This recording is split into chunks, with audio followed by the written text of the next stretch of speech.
Ini argumentasinya bego, tolol, dan bodoh, gambaran diri orang yang ngomong. Sorry, Pak Bahlil, saya nggak tahu background Anda.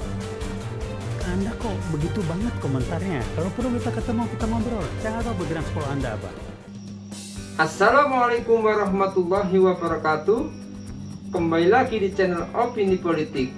Gimana kabar kalian semua teman-teman? Semoga sehat selalu dan dimudahkan rezekinya ya, amin.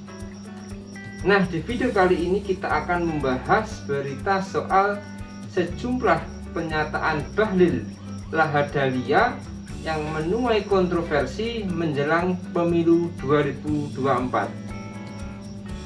Jadi tak perlu berlama-lama, langsung saja kita lihat videonya. Ini argumentasinya bego, tolol, bin bodoh, gambaran diri orang yang ngomong. Sorry, Pak Bahlil, saya nggak tahu background Anda. Anda kok begitu banget komentarnya? Kalau perlu kita ketemu, kita ngobrol. Saya nggak tahu background sekolah Anda apa. Atau background latar belakang perjalanan hidup Anda.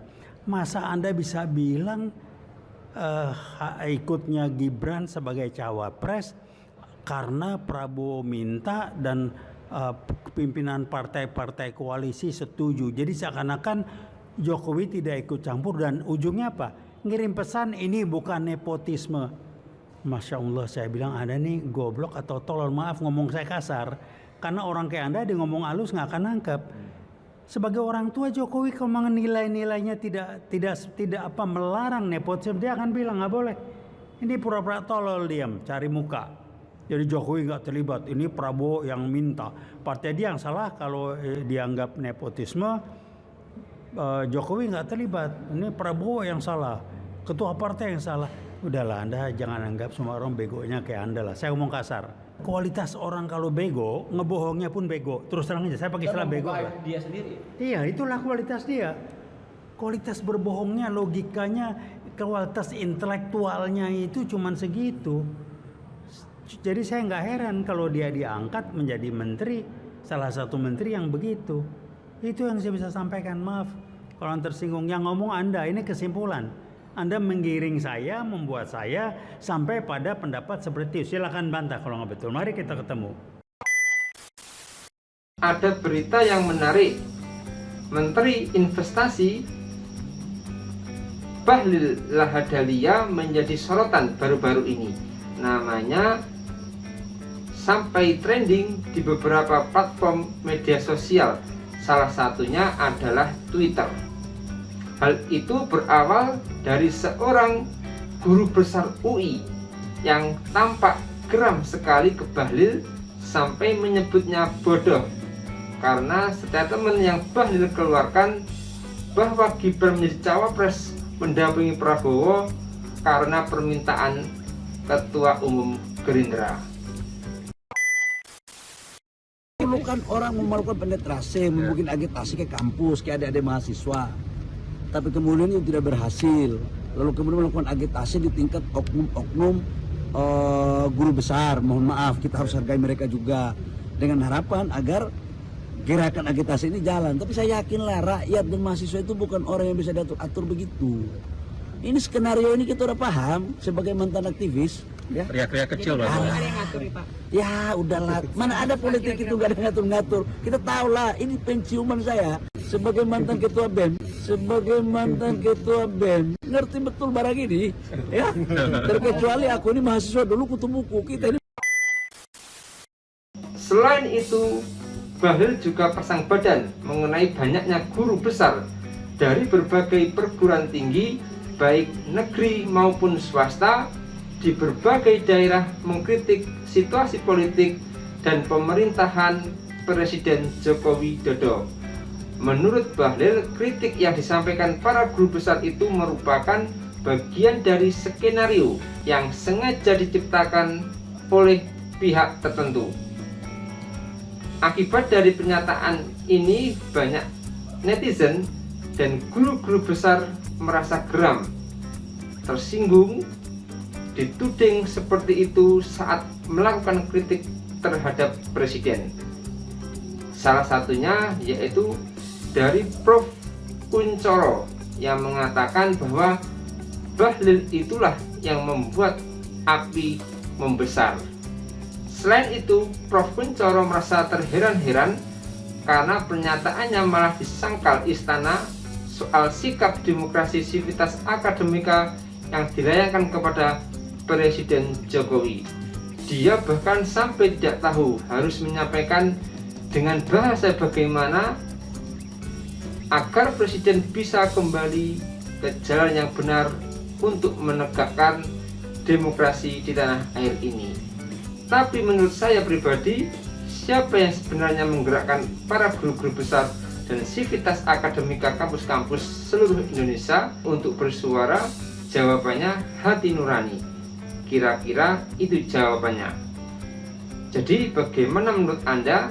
Tulis komentarnya di bawah ini ya. Bahlil, masa percaya sama kamu? Kalau percaya sama kamu, nanti Bahlul dong. Sama percaya sama guru besar. Guru besar masih punya moral. Guru besar masih punya integritas. Guru besar pilih Ganjar dong. Sorry ya jadi Bahlul. Sorry ya tetap Ganjar Mahfud. Terbaik melawan pelanggar moral bersama guru besar. Ya, kita lihat sumber apinya itu yang mana sih? Sumber apinya itu kan persoalannya dari adanya pengangkangan pemberontak pada nilai moral itu etika kemudian diikuti oleh banyak orang. Sebetulnya mereka lah yang geredam, gitu. Bukan ketika kita mencoba nyemprot, ya, kemudian ada angin besar yang namanya Bahlil, gitu. Tetapi yang kritik kita menceritakan itu adalah kita yang nyemprot ini, Bahlil didiamkan. Jadi ada sesuatu hal yang sumber apinya itulah yang harus kita padamkan, jangan sampai kita jauhkan dari hal-hal yang bisa membuat api membesar. Bahlil itu yang membuat api yang membesar. Prof. Kuncoro, Anda puas dengan klarifikasi dari istana tadi? Bahkan tadi Pak Rumadi mengatakan jangan-jangan ini ada kelompok-kelompok tertentu yang memanfaatkan situasi ini. Anda tanggapannya seperti apa, Prof. Kuncoro? Saya sangat tidak puas. Saya tersinggung. Silakan Bapak lihat ketika saya membacakan petisi UGM. 2 kali saya membaca bismillah. Saya mengatakan dengan suara kasih dari UGM. Mengingatkan alumninya untuk tidak seperti itu. Gitu. Ini Ari Diupaya ini juga alumni UGM. Memalukan kalau menurut saya. Dan tidak ada kalau dikata Pak Romadi tadi, tidak ada kata yang salah. Bahasanya jelas. Begitu. Jadi jangan pembenaran. Kalau menurut saya, saran saya cabut. Kalau tidak itu. Maaf, saya takut ada chaos, Pak. Baru dari UGM bicara sudah ada banyak.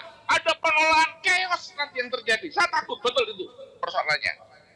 Saya cinta Indonesia, saya cinta NKRI, saya cinta UGM, karena itu UGM mengingatkan alumnusnya. Dasarnya hanya itu. Dan dari UGM itu dibuat dalam pertemuan 250 orang kira-kira untuk merumuskan itu.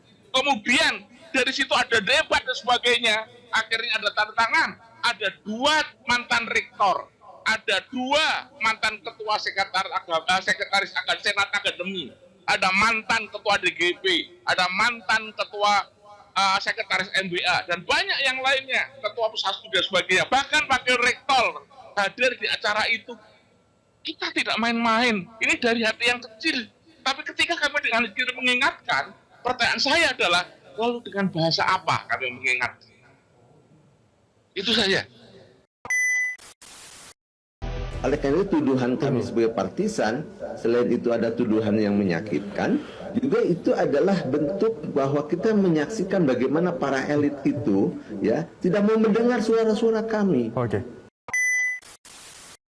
Itu anak-anak udah melihat nih, rajanya telanjang.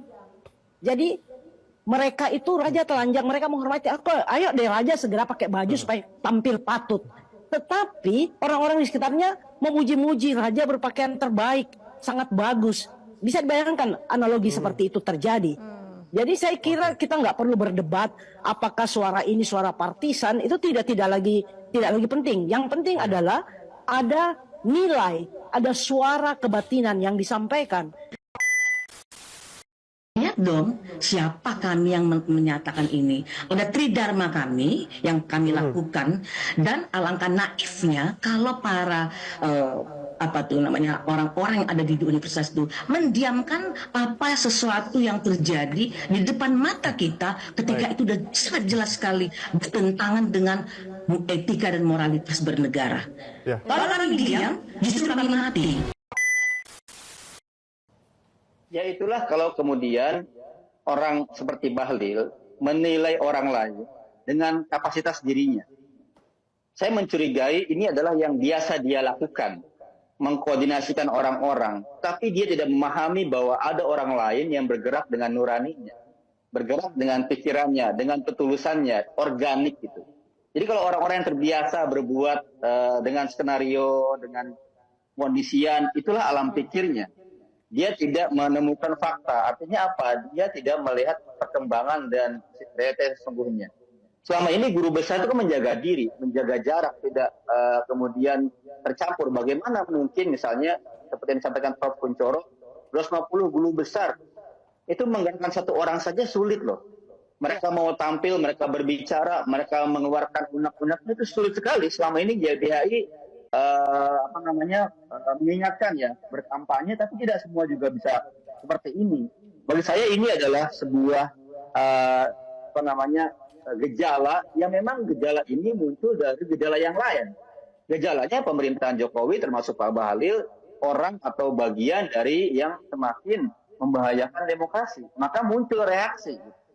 Jadi ya saran saya ke Pak Bahlil, tolong jangan pakai kacamata Anda yang Anda lakukan selama ini kepada orang lain, kepada para guru besar, kepada kampus-kampus yang bergerak sangat organik di mana-mana. Itu sih saran saya. Ya. Nah, sekian dulu videonya. Sampai berjumpa di video-video selanjutnya. Saya izin pamit dulu. Wassalamualaikum warahmatullahi wabarakatuh.